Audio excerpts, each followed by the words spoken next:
Hello, and welcome to the Global Innovation Forum webinar. We are here today with the wonderful Zenia Tata, and we're talking around moonshot thinking for positive change. My name is Merle Hall. I am CEO of Kinneir Dufort, which is a user-centered innovation and product development consultancy. And I have the pleasure of working with Max and the Global Innovation Forum team on these webinars and the main conference in the autumn of every year. But without further ado, I'm going to go straight to our wonderful guest today, Zenia. And Zenia has over 25 years of management experience in business development, program design, and strategic management, overseeing XPRIZE's global impact strategy, ensuring that impact is incorporated into all facets of the organization's work. Additionally, she leads XPRIZE future foresight work, helping partners map the emerging landscapes and identify challenges, uncover opportunities, spot breakthrough innovations for transformative change. Welcome, Zenia. We are absolutely thrilled to have you here with us today. I should say good morning. It's good afternoon here. And it's clear to me from the conversations that we've had to date that you have had a fascinating career so far, and positive impact has been a real theme that has run through that. Would you mind sharing a snapshot of your career to date and the defining moment or moments for you so far? Sure. Thank you so much, Merle. Hello, everybody. It's wonderful to be here. Thank you for having me on. And yes, it's been quite a journey, a winding road for sure.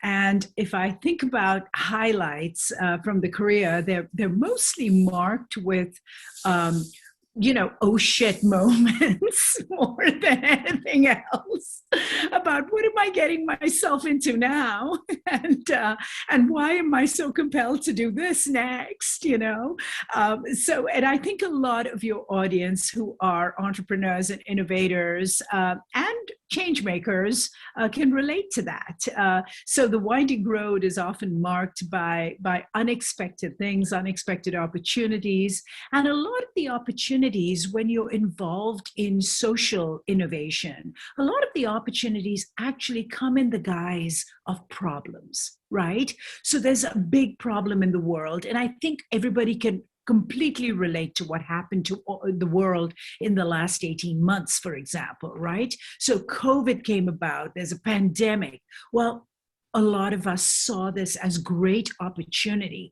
not for profit, but for transformative change in some ways, right? And so again, a lot of my career has been about an aha moment going, wow, here is a really big, hairy problem. And maybe, just maybe, there's a different way to tackle it. The problems I've tackled through my career are not new, but the ways that I have tackled them have been for their time. So I think that's what my career has been marked by. It's also spanned many domains. My first organization that I started in my 20s was around youth violence. And it was a 24-hour crisis center for youth with a completely different model that then became a national model here in the U.S.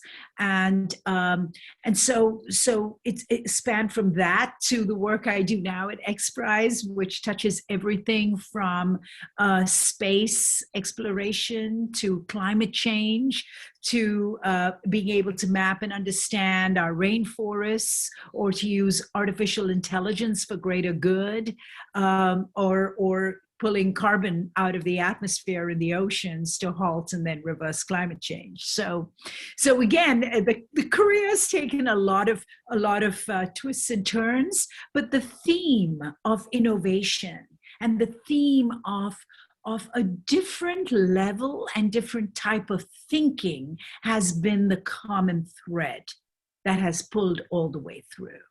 I love the way you're referring to those oh shit moments, but I don't know about you, Zenia, but it's those oh shit moments that I always learn the most from and become the most defining. And often those things which seem like they're an absolute disaster at the time work out to be incredibly beneficial. Absolutely. Yes, yes. I mean, COVID's a great example of that for a lot of us. Definitely.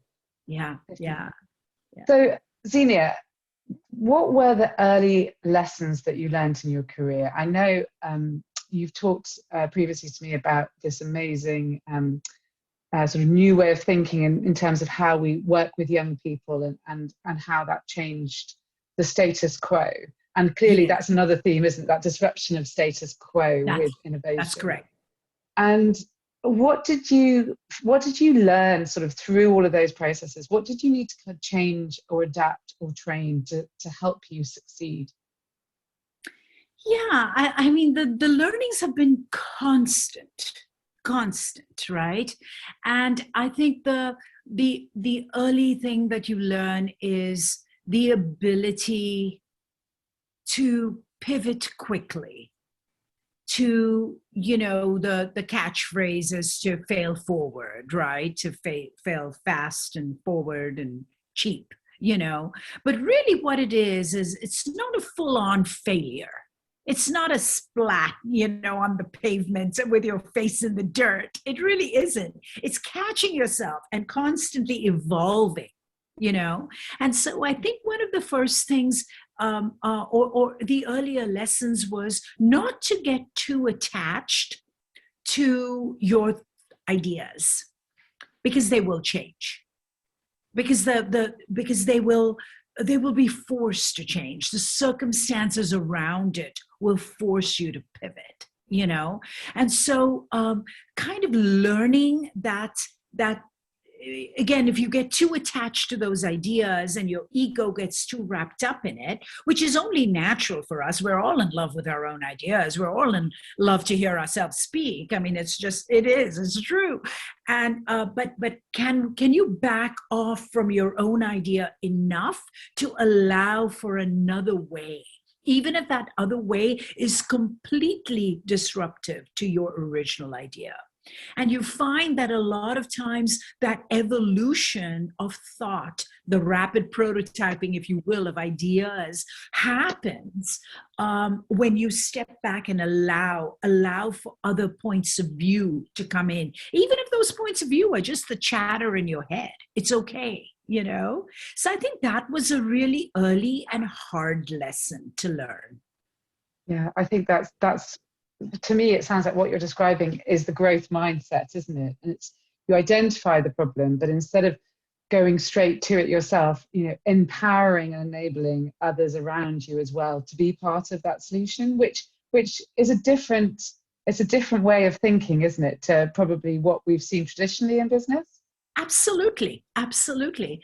Another thing that I actually would love to talk about is because I don't think it gets talked about enough. There's a lot of talk about failure and all the rest of it, but what struck me somewhere kind of in the middle of my career so far, you know, and I don't think I'm even in the middle now. I mean, I hope I have another 25 years to go, right? But somewhere in the middle, it struck me that this has got to be fun. You've got to make this fun, right? So bringing in a childlike playfulness and a child's mind or mentality to the business or the problem that you are trying to solve, I think is really important for a couple of reasons. First of all, it just levitates the whole atmosphere around you, right? And people around you as well, and allows people to let their guard down and allows you to let your guard down and think more creatively. But also bringing in that childlike curiosity, the constant why, you know, or why not?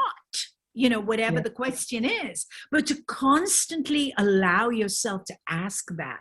I think that was a really good and important lesson, especially for all your young entrepreneurs out there listening. You know, don't get too attached to your ideas because they will change. You yourself will evolve and change. But then secondly, have fun with it. Don't get too serious about it. I think You that's know, absolutely brilliant advice. yeah. We always say at Kinneir Dufort, you don't have to be serious to do serious work. And Exactly. and I think particularly with some of the projects that you are working on at XPRIZE, they don't get Yes, much more serious. But ultimately, if we're spending, hours together with teams and focusing on these important challenges, like you say, there has to be that constant learning. There has to be that enjoyable elements to the absolutely. project. Absolutely. And but you also have to get it done, right? Yeah. So there's that beautiful balance. My favorite quote is from one of the people I admire the most, Astra Teller, who's the moonshot captain at Google X, and he says, "Dream like a child, but test like an adult." So dream, create, but then get serious about the rigor of the work that you're doing. Whatever you're putting out in the world has to have a certain amount of rigor to it, whether it's business rigor, whether it's scientific rigor, whether it's data backed rigor, but it has to be to be taken seriously. It has to be real. Absolutely. No, I think that's a lovely quote. I think that summarizes it beautifully.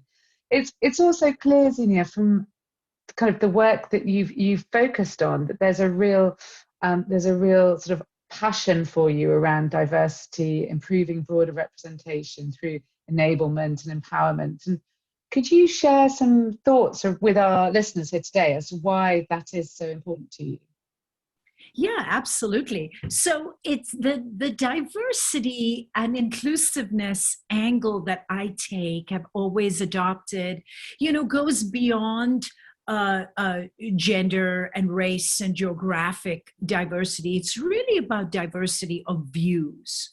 And sometimes you can get annoying in the workplace when you do that, because you're the constant devil's advocate, or but those people on your team, frankly, get people like that on your team, because that's really, really important. So the way that the diversity of views has played out for me is in some of the work at XPRIZE that we have done, where we design prizes. So I oversee the designs of all of these amazing moonshots, all of these prizes. And to do that, we are not experts. I'm not an expert in anything. I'm a generalist, complete generalist. However, it's exciting to get people who are experts from around the world with very diverse backgrounds and viewpoints. And not so that you can put them in the ring and watch them fight it out. That's not the point. But it is, in some ways, the ability to encourage and create that safe place, but encourage debate, really good, rigorous intellectual debate. And this concept of diversity of thought is not new, right? I mean, it goes all the way back to the Greeks. The Greek philosophers did that in the town square, right? They gathered the madman and the apothecary and the priest and the philosopher and the politician, and said, well, here's one point of view, what's yours? It encouraged that dialogue and debate. And from that comes so much growth. And again, it goes all the way back to, don't get married to your ideas. Open your Absolutely. mind. Somebody else might have a better point of view that then you can take and spin your idea and elevate it to a whole other level, right? Absolutely. So that's what's really important for me when I talk about diversity and inclusiveness. It's really the diversity of different viewpoints and thoughts, and that level of inclusiveness. And of course, we are where I believe at least, we are a sum of our histories, right? And so if you do have that geographic diversity, and you do have a gender diversity and the race diversity, all of that just is built into that fabric all at once. What you're bringing to the people. You're pulling all that through from your own history, from your own life, from your own experience and ancestry. Definitely. Absolutely. I think it really is that construct of being comfortable with challenge, isn't it? I think that's so key to, I think, particularly in terms of organizations like XPRIZE and and the innovation that happens within that. And Yeah, your role there is quite a broad role. It's a wide role. So, it and is. could you touch a little bit on all the different things that you do, and Sure. also just, I'm sure most of our listeners are familiar with the concept of moonshot thinking, but could you talk a little bit about what that means from your perspective? Sure. And then I want to, if you don't mind, come back to this concept of being comfortable with challenge, Yeah. because it's a really complex concept. And I'll be honest, I pride myself in a lot of ways in being a chaos pilot. And when I explain all the things I do, you'll understand why. However, I have surprised myself again and again about how uncomfortable I am sometimes with challenge. And No, maybe that's just part of being human, but it is a very tough one to overcome. yeah, absolutely. No, I agree. It does require a complete sort of reset of everything that we've seen in sort of the broader sort of work environment as a whole. There's this hierarchical element where people get less and less Yes, comfortable with challenge, and that's absolutely. challenging and being challenged. Absolutely, absolutely. So yeah. So let's talk a bit about my role at XPRIZE. So I'm the Chief Impact Officer. It's a title I chose because at the end, it's not about the competitions. It's not about awarding money. It's not about. It's about having impact with the kind of solutions that we're putting out into the world. Because we're futurists, and because some of the work we do is quite futuristic, and therefore the breakthroughs are at an early level. Some of the work we do, the impact is a long play, 2 decades, a generation away. And again, there's a certain mushiness with that you have to get comfortable with, right? Because again, as innovators and entrepreneurs, just like a lot of your audience, we want results now. We also live in a now world, in a now society, right? And so it's like, what do you mean by the long game? Well, the long game should be no more than 6 to 8 months. Well, when you're talking about massive intractable problems or seemingly intractable problems, the short game is 20 years. So again, being comfortable with those timelines and timeframes is another part of the challenge, to be Yeah. honest. So anyway, so I have an amazing team of people that work with me to design our prizes. And then once the prize is designed and then it's launched and operates, then also my team looks after the impact aspects of the prize, how this is going out into the world, and how just the kind of impact that it has. And that's a tough one, because now we're dealing with a whole set of entrepreneurs from around the world with their solutions, and not every solution fits every market, and going to market is very difficult because it's completely dependent on factors that you cannot control a lot of the time. So again, overseeing that impact work, I also started what we call our impact roadmaps, or our future foresight line of work at XPRIZE some time ago. And then, as an executive at the organization, I do some fundraising. I do some public speaking, like now, and so yeah, the role is pretty broad, and at the same time a pretty high pressure, Yeah, I because can it's all about imagine. coming out with that crazy idea and turning, it sounds cliched, but it's true, making science fiction science reality. But what that really means, it all sounds really cool, but what it means on a day-to-day basis, Merle, what it really means is you take a lot of no's, and you take a lot of people thinking you're full of shit. right? People Yeah. looking at you and going, okay, she's really crazy.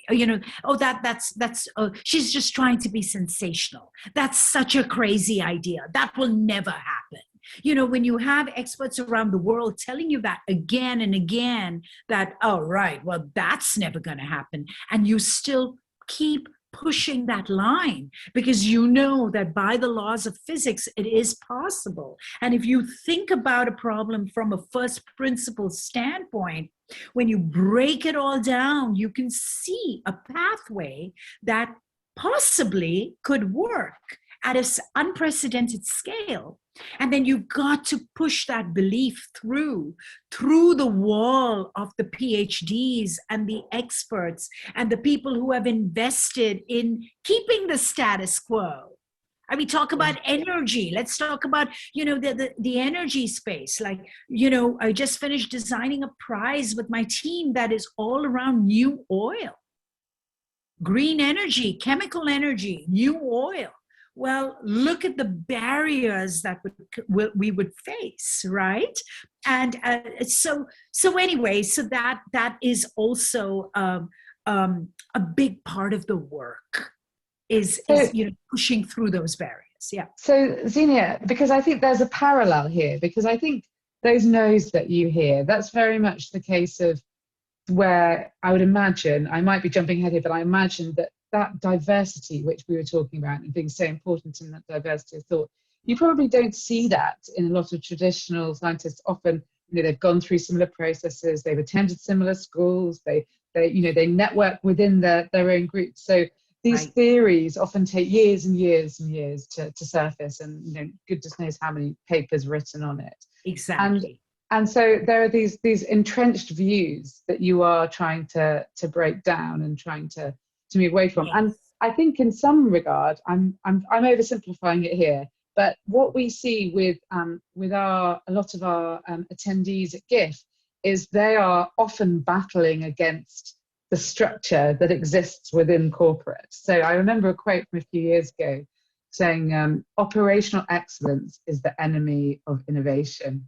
And in the sense that where you want to break free and you want to remove all of the frameworks or the kind of the caveats that have been introduced, there's often this desire, which you talk about, to have those quick wins. And I think probably a lot of our listeners see something similar inside the environments that they're working in, where they are battling that battle. So is there any advice or that you would give them, or how do you go about sort of trying to break down these walls and change these entrenched views? Right. It's extremely difficult. And I won't sit here and simplify it and, give a couple of sound bites, because it's very, very difficult to do, because it gets personal, right? So it becomes about, well, you don't know how to manage. And it's like, wait a minute, I'm managing through all this chaos. I'm a chaos pilot. That's what's needed to bring out this crazy innovation. And what did you want? Oh, you wanted structure. People want a traditional structure in a corporate setting, and yet they want crazy innovation. It doesn't happen. One of the people I admire, who talks a lot about this and he writes a lot about this, is Salim Ismail. And Salim Ismail, he wrote the book Exponential Organizations, and I would highly recommend. I think he's coming out with a new version, or he just did, because that book now is 10 years old. But in EXO, he talks about the virus, or rather the company, the corporate, when you come in with this innovation infusion, it's like a virus, and the body, the mothership, will find it and kill it. Squelch it immediately, right? So there's this inherent tension, and I'll be honest, it's even at XPRIZE, where we're like, well, we need operational excellence, and we need all these KPIs, and we need to, punch them out every quarter, and yet we need to do wildly innovative things that nobody has ever thought about. Well, it's a little difficult to get it all in one place. So what Salim's solution is that start a department or a company within the company, a startup at the edge of the company. So, okay, Steve Jobs did this with Skunkworks, for example, or Microsoft did this. Bill Gates did this with Skunkworks really early on, right? All of these big companies did that. They sent off their engineers, their brightest minds who had an idea, and said, get off campus. Don't come to the office. Get a hidden office somewhere else. Go create this product, build it out, and then come back. Because they knew that if it was in the body of the entire corporate establishment, the rest of the establishment would squelch it, would kill it. So that's, again, that is one way of doing it. But I've never been in an organization that has the luxury to do that. I've never worked for anybody who said, you know what, Zenia, here, this is an edge play. Go to the edge. We're going to fund you to do this. We're going to get out of your way, fail a few times, and come back, and then let's incorporate this into the body of our work. Nobody's done that, even for me. So it's a great concept, very difficult to do, very difficult to implement, and it takes leadership at a whole other level to be able to see that and allow that to happen. So I don't have a direct answer. It's a good answer though. It feeds back into that conversation we're having around being comfortable with challenge, and those kind of approaches to really have any level of success. We see they need to be top down, and it's around as well how that gets reintegrated back into the business. Yeah. And if it doesn't have that senior level of support and that comfort with having a degree of the unknown, which brings a whole different raft of challenges that sit alongside. Yeah. So, but it is a fascinating area, and I think when we're thinking about moonshot thinking, that's almost the most extreme example, really, of where you need to go to in terms of the level of change and the catalyst that you're trying to create. Albeit, as you say, it might be over a length of decades even. Correct. But do you think that there is a sort of particular opportunity when it comes to moonshot thinking around certain environments or countries, or where do you think there's sort of the opportunity to really drive that? I think it's everywhere. It's everywhere and anywhere. Wherever a problem persists, there's an opportunity to think about it completely differently. And I also want to comment a bit about moonshots, as it were, and that moonshots aren't everything. There is something else that I love to talk about, which are slingshots. So let me explain what a slingshot is, because most people are involved in amazing slingshots, and that you don't have to focus on a big moonshot. So here's the difference, guys. All right. So a moonshot is a big, audacious move to solve a highly entrenched problem, right? And it usually takes technology and a mindset shift, new business models. So it's the convergence of these amazing exponential technologies that we are surrounded by now as we are in the fourth industrial revolution, so it's that, but also these new platforms and business models, and a shift in mindset to think what was impossible is now possible, right? So behavior change, mindset shift. So to do a real moonshot is a feat. It's almost like magic. When it happens, you go, wow, I never imagined. And now here it is, right? Those are rare. Those are hard. Those kinds of breakthroughs are expensive too, but, in terms of raising funding for, but also in terms of time and sweat equity, because they're the long plays. But a slingshot, so let me define what I define as a slingshot.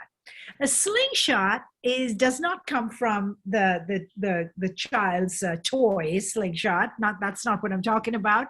What I'm talking about, it comes from physics, from slingshot theory, which is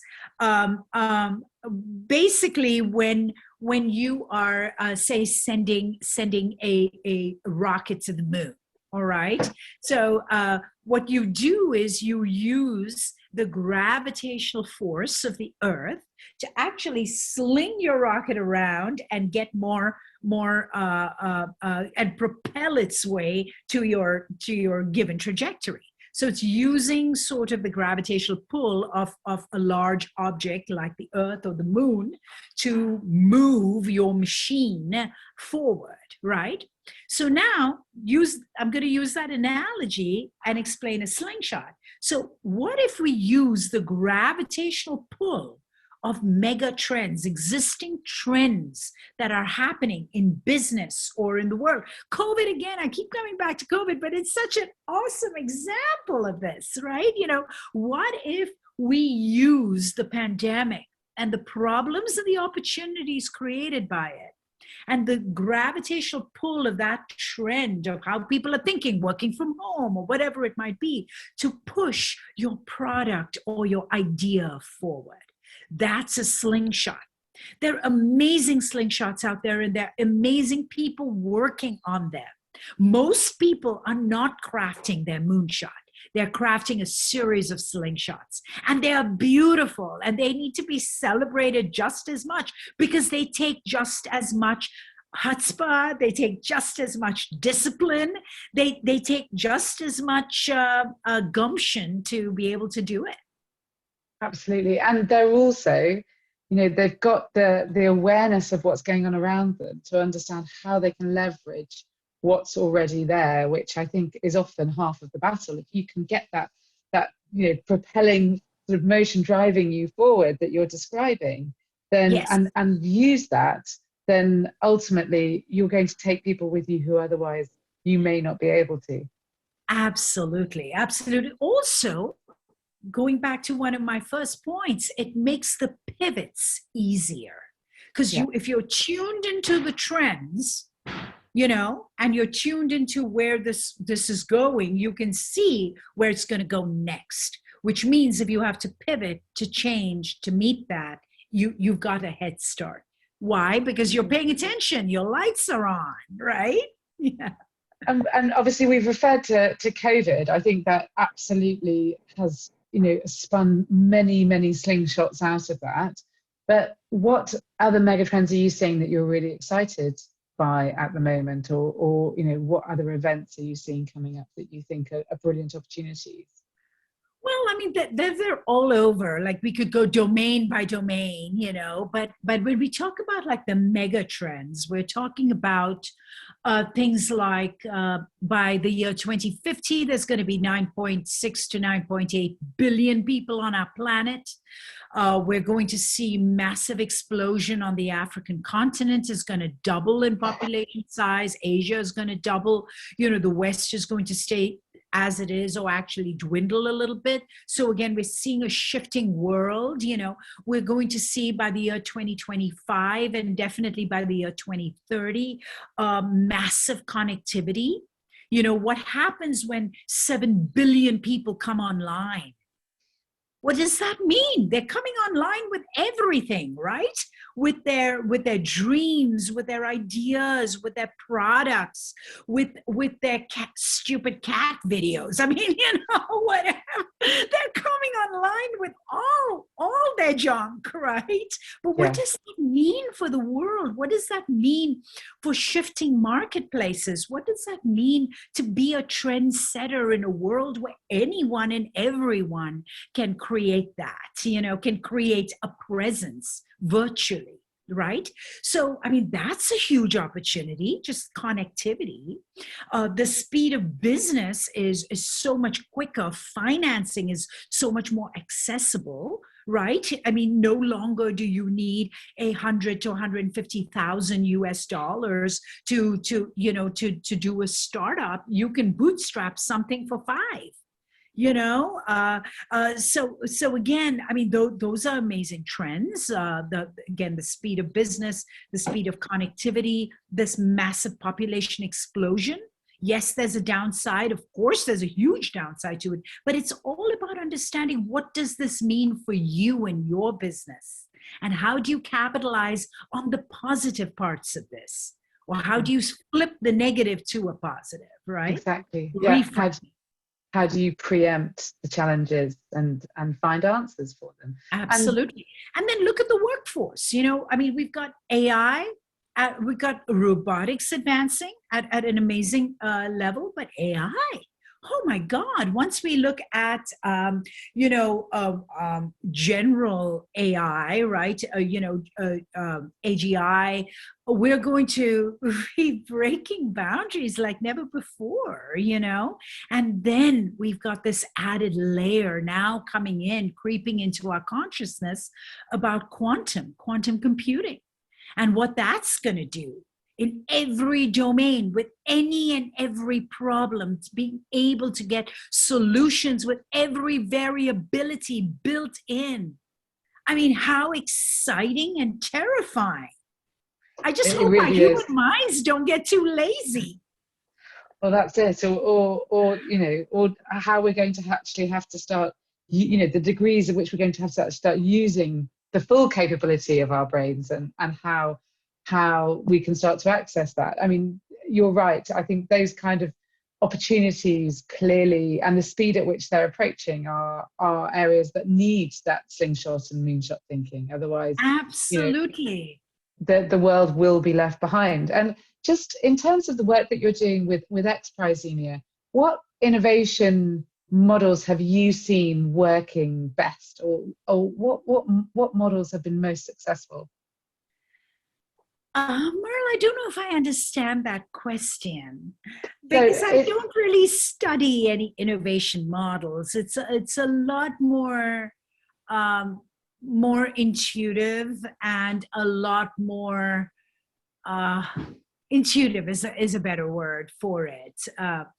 I guess another way to phrase it would be, what approaches, in terms of, or what have been the most important factors in drive, where you've seen projects that have been really successful? Because I'm sure you've seen all kinds of results come out of the projects that have already been and sort of underway. So I get it.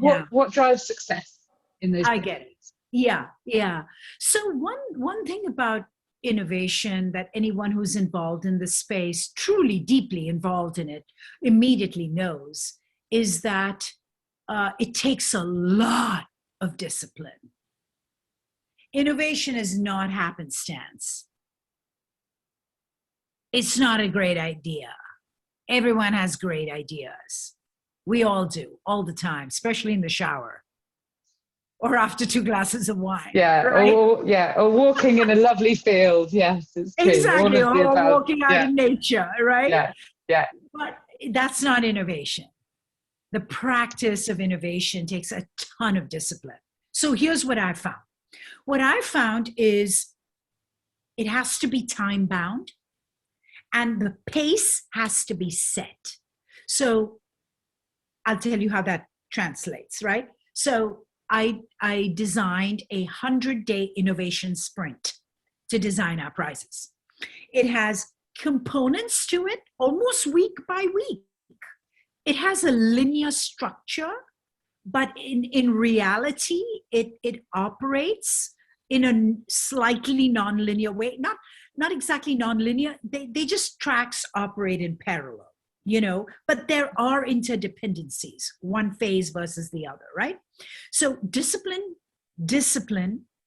time-bound discipline, and forced thinking. What do I mean by that? I don't know if that's the best term, but that's what came to my mind. But the discipline of sitting down and examining everything with child's mind, intense curiosity, dismantling your own ideas again and again. Here's how I do it. I deep dive with my team. So to design a prize, so we do about 5 innovation sprints at one time. Each sprint has its own team associated with it. about 3 people surrounded by this constellation of global experts, all right, influencing them. Now, when I use the word experts, I use it kind of loosely, right? Because my experts could be artists, could be photographers who've spent their whole life photographing the Amazon, indigenous people and their activism that they've done when you're designing something like a rainforest XPRIZE, whatever it might be, right? So again, I just want to bring that inclusivity and diversity in back in here too. So every week, I deep dive with every single team, hours, okay? And examine everything, including my own statements and ideas from the week before. Yes, it gets very annoying for some of my teammates, as you can imagine. And they go, what, does she not remember? Of course I remember. This is the process.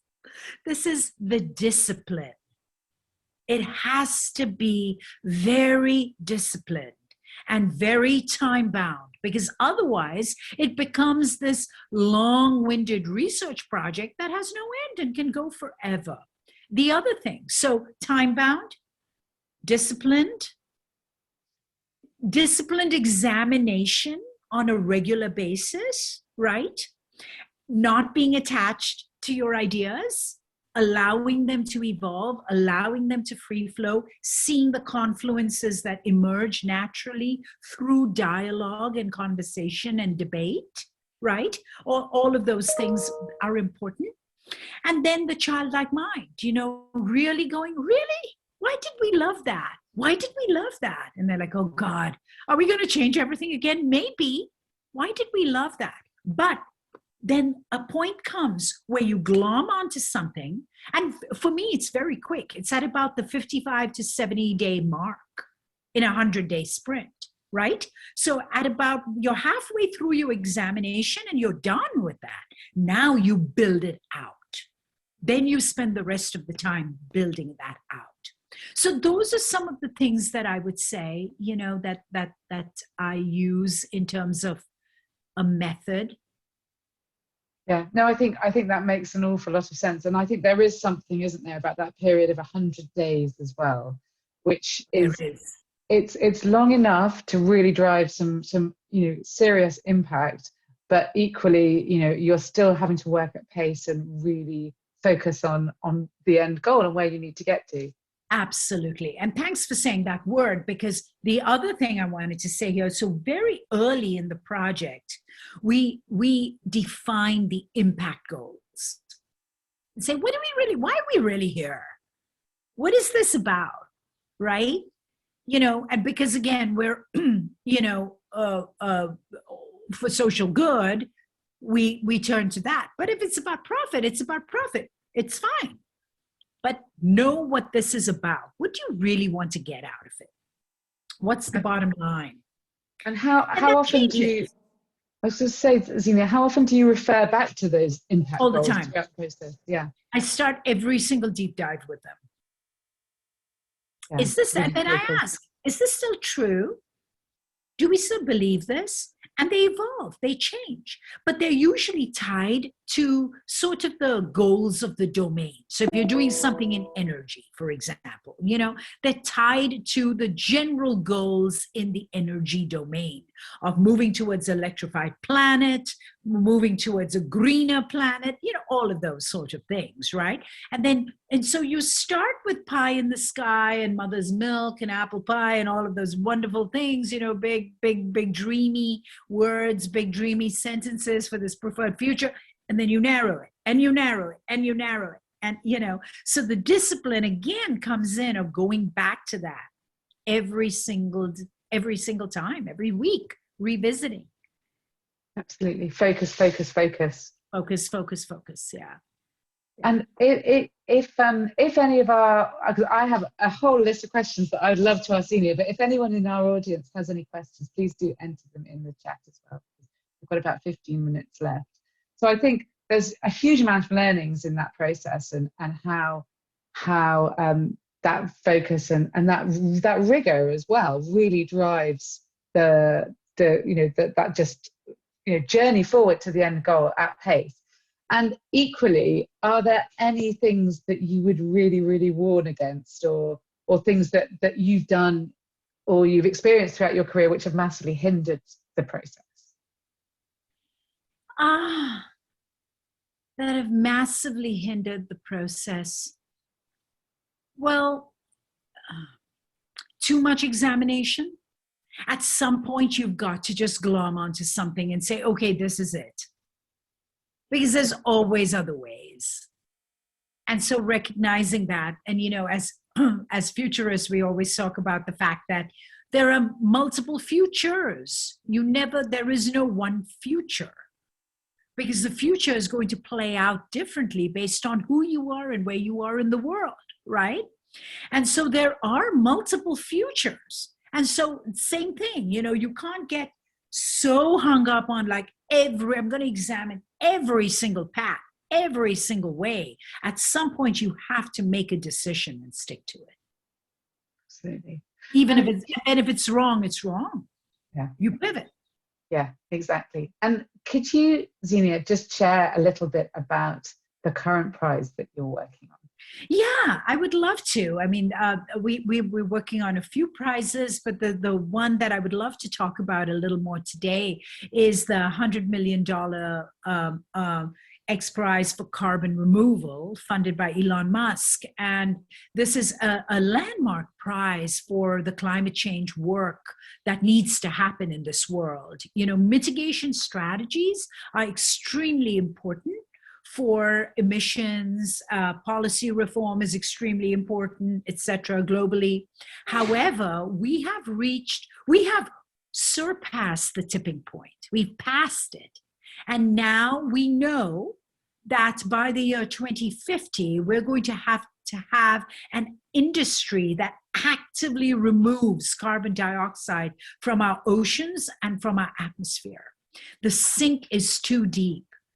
We are at ridiculously high levels, 200 times higher levels than we were before the Industrial Revolution. And so we need to start taking that out of the atmosphere and the oceans and sequestering it for at least 100 years. That's what this prize is about.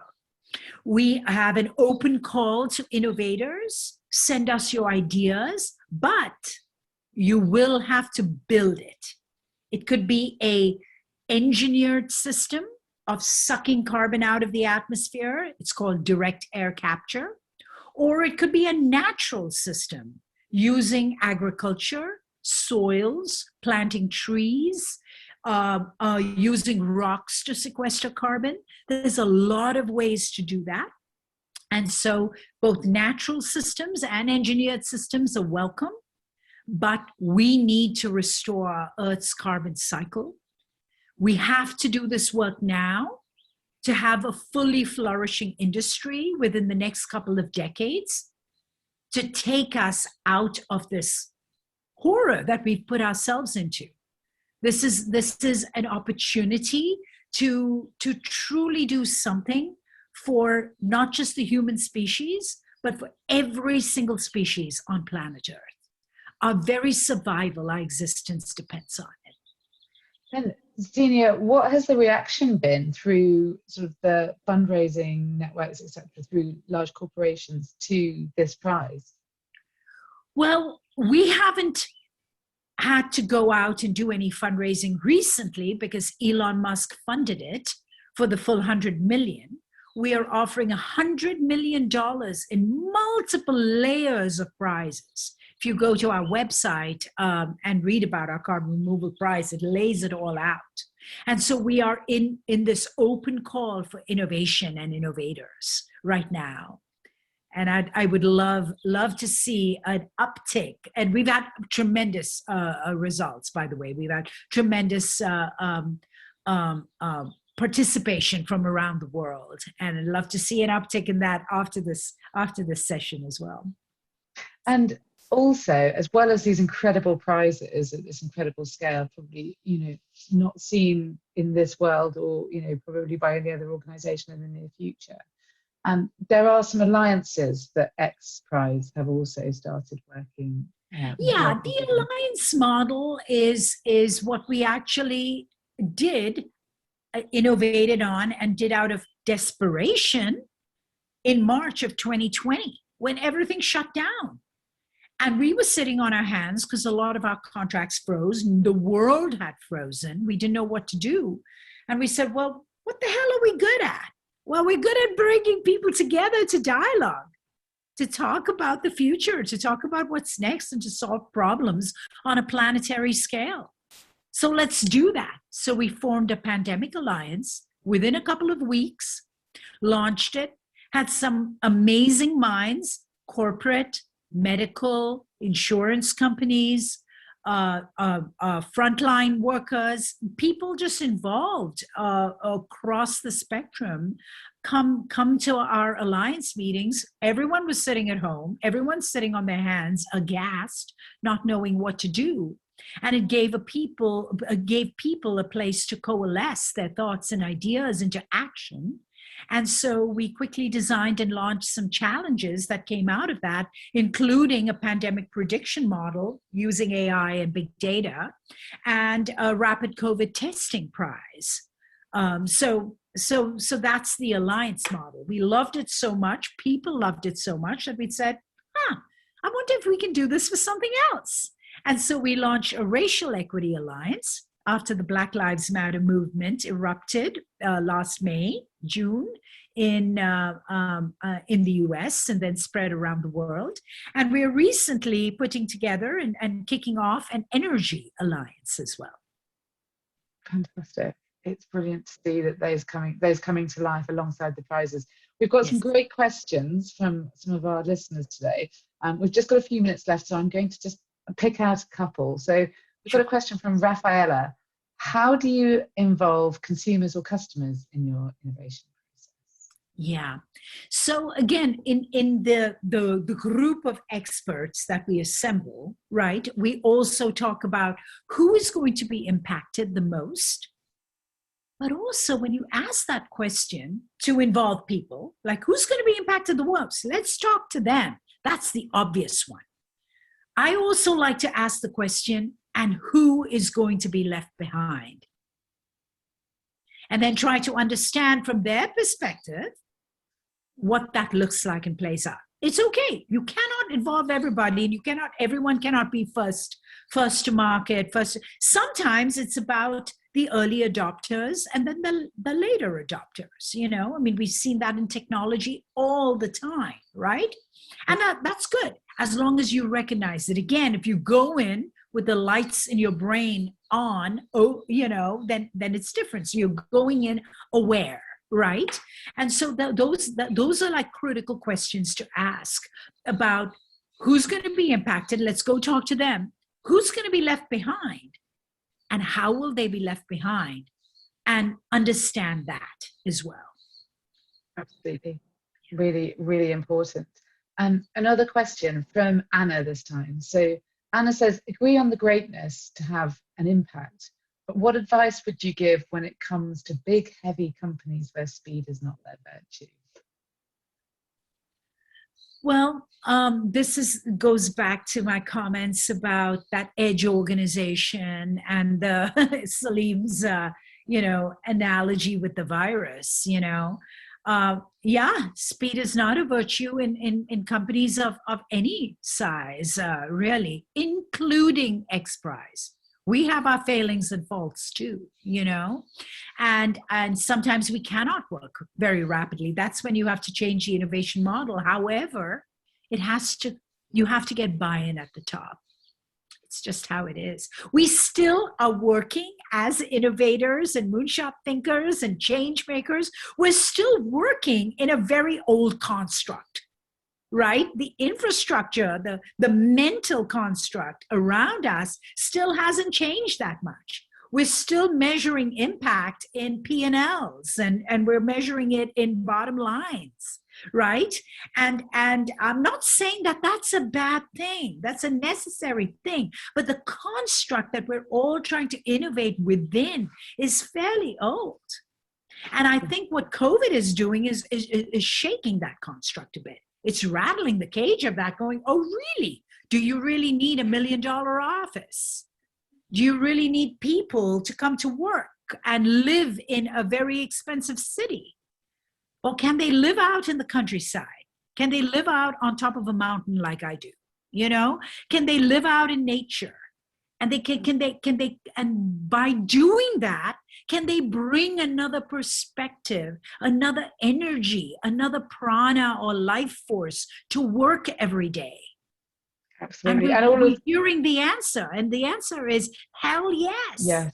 Yeah, and just think, Zenia, of all those brilliant ideas they're going to have when they're living out in nature, walking through those fields. Exactly. Exactly. And I think we've just got time for one final question, which is, could you provide an example of a slingshot project or one that you've seen which you think has been really successful?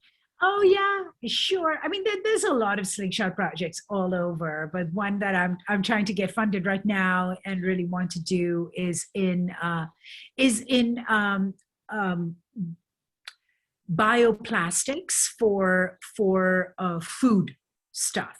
So when if you look at our food comes in plastic containers all the time. You go to a grocery store, it's shrink wrapped, it's saran wrapped, right?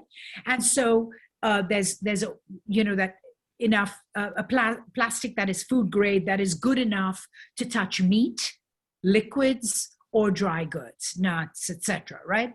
Imagine if we could completely eliminate those plastics, eliminate them from our planet, and change them into some kind of cellulose that has the same permeability, the breathability, has same construct, same kind of technical constructs, if you will, same utility, but be benign to our environment, or be able to disintegrate completely, even in Arctic, cold water, frigid environments within 90 days.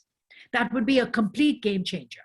And everybody would nod their head and go, hell yes, I would buy that. Of course that needs to happen. Why? Because the zeitgeist is that way right now, right? Whether it's Gen Z or millennials or the rest of us, or, we're all thinking that way, right? That of course this needs to happen. Why hasn't this happened yet, right? That's a perfect slingshot where everyone's going, you mean this isn't happening? Let's do it. What's stopping us? Of course we should do it, right? That energy, that level of buy-in, level of mindset shift, it all starts in the mind. When you shift mindsets, that's the most difficult thing to do. Technology is easy. Shifting mindsets is impossible. But Absolutely. when the world, at a grand scale, when mindset has already shifted, then you know that you're onto something, and you can ride that wave in with your product, with your new product or your new business idea or whatever it might be. I hope that answers Anna's question. It does. I think that's a brilliant example. Zenia, we could stay and chat here all day. I have absolutely no doubt whatsoever. But unfortunately, our time has run out. Thank you so much for joining us today. It's been absolutely brilliant. I've loved every moment of it.